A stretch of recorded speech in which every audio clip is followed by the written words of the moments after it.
Doesn't really happen often, but occasionally I do get kicked out in the middle of the night from my parking spot, which provides us with a teachable moment, if you will, of why some of the tried and true parking apps and websites are not always so tried and true. And what I still maintain is the best tactical method of not getting woken up in the middle of the night. Here's what happened. I finally, because I drove to the North Pole, I didn't really drive to the North Pole, but it feels like I did, got out of the heat because, as you saw in one of the last videos, it's 1,000,000 degrees in this van. It feels like sleeping in a sauna. So I finally get out of the heat, far north, and it's nice and cool. I can wear long sleeves again. I'm so happy. But it's very touristy up here, which means parking is at a shortage. So I find a little cute town, but that's heavily inundated with van people and other tourists, which means parking, gonna be tight. So I used what many of us use, which is the iOverlander app. And I find what sounds like it is just too good to be true, and that's because it was. There's a short description that they were left alone, that it was quiet, and it was at a ballpark. But there's no such thing as free parking in this beautiful place that I am in, especially not in the summer. So I just thought, well, this is amazing and wonderful. And when I get there, there's like van people everywhere in this parking lot. And I thought, well, that's kind of my fresh new hell, but whatever. So everyone's there, and I go out all day, and I come back, and I should have picked up at around 9 o'clock. The van people started to leave, but I just assumed that they were headed to a campground, so I didn't really think that much of it. And then at midnight, actually after midnight, I see the blue lights. And I'm like, what in the world? And when I opened the van, I noticed that everybody had left the parking lot except me. I was the only one in there. And I thought, well, I'm just going to proudly, show this man my iOverlander app, and there's no parking signs. And the officer was awesome.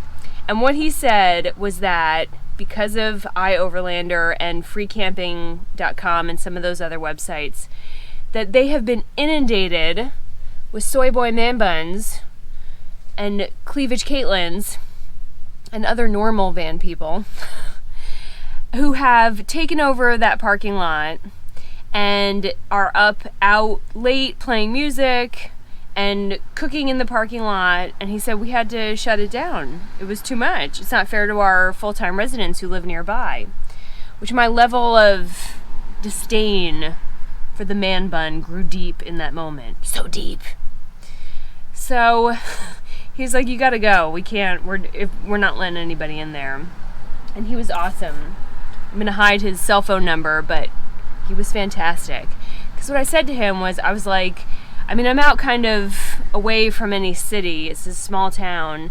And I had nowhere to go, and it was after midnight. I'm not one to argue with an officer, ever. I adore our first responders. But I said to him, I said, I can move, but I'm going to move, and you're going to find me in 5 minutes, and then we're going to do this all night. And he said, are you alone? I said, yes. And he said, all right, well, we need to find you a safe spot to park, because the nearest Walmart's like an hour away. And so he offered up this little dirt road off the side of the main road.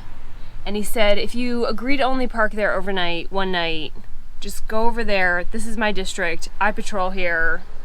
And sleep there, take off in the morning. You'll be fine.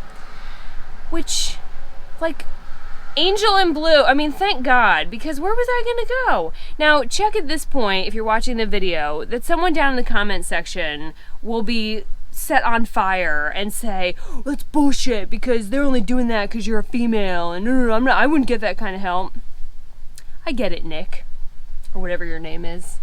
And maybe you're right. Maybe it is because I'm a female. And maybe that's okay.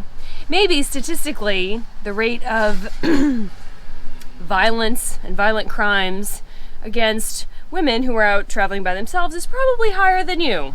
So maybe it's okay that I got a little extra help. Calm down.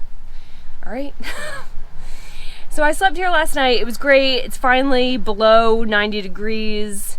And the whole point of this story and video is that, where's that cell phone?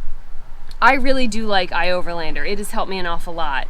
However, if it's not a Walmart parking lot, if it's not a Cracker Barrel, if it's not some of the tried and true, if it's somewhere in a municipality where it's questionable whether you can park there or not, I'm going to go back to my original advice, which I did in the Where I Park at Night video, which is just call the PD. Just call the local PD and just tell them, at freecamping.com or any of the many sites that we all use, it says that I can park legally here overnight. Is that true?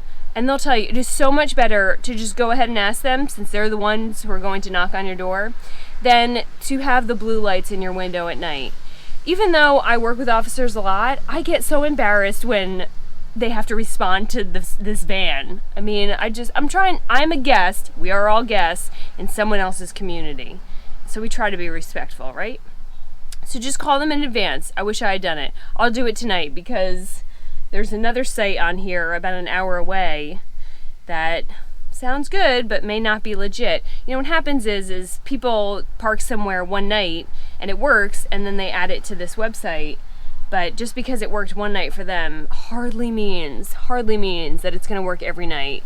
And I hope that other van people who may watch this channel, please don't play music late at night and open air cook in someone else's town in their parking lots. This is why we can't have nice things. Side story, there's another van channel, it's a couple. They have a video where they go on and on about how rude law enforcement is and how rude it is that they flash their flashlight and that it gets in their eyes. And they tell people, other van people, that if an officer does that to you, to flash your flashlight back in their face. Are you insane? Officers do that because they have no idea who is sitting in the front seat who may or may not have a gun pointed at them. They're trying to go home tonight to see their kids and their wife, or their husband and their kids. So, the quickest way to tell an officer that you're a potential threat is to use their own life-saving techniques against them. Well done. There should be an application process that you have to go through before you give advice. That is the dumbest thing I've ever heard besides spraying bear spray inside a van. So please, it's part of the process. They're doing it to make sure that they're safe and that their partner's safe. Honestly, everybody's safe. So it's a flashlight. Don't get your thong in a knot over a flashlight, and certainly don't flash your flashlight back into an officer's face. Whew. Okay, so double check with the PD, and then you will not get woken up overnight. And special thanks, he gave me his card, and I'm going to send his chief an email just thanking him for being just a badass and just a decent human being who realized that I was kind of SOL. So I'm up. I've got a lot of hiking to do today. I made van coffee, which, because I do not have an $800 espresso maker, is really $8 instant coffee. I'm not a coffee drinker. I'm a tea drinker. I've become a coffee drinker because I need the caffeine. And coffee drinkers stare down their nose at people who drink instant coffee. This tastes just as horrible as regular coffee. I do not see the difference. And if you're gonna put that creamer and all that nasty frou-frou bullshit in your coffee, what's the difference? This is so much cheaper. If you put liquid corn syrup in your coffee, you don't need an $800 espresso maker. All right, so good morning meeting. I'm off. Double check where you're parking with the PD and onward.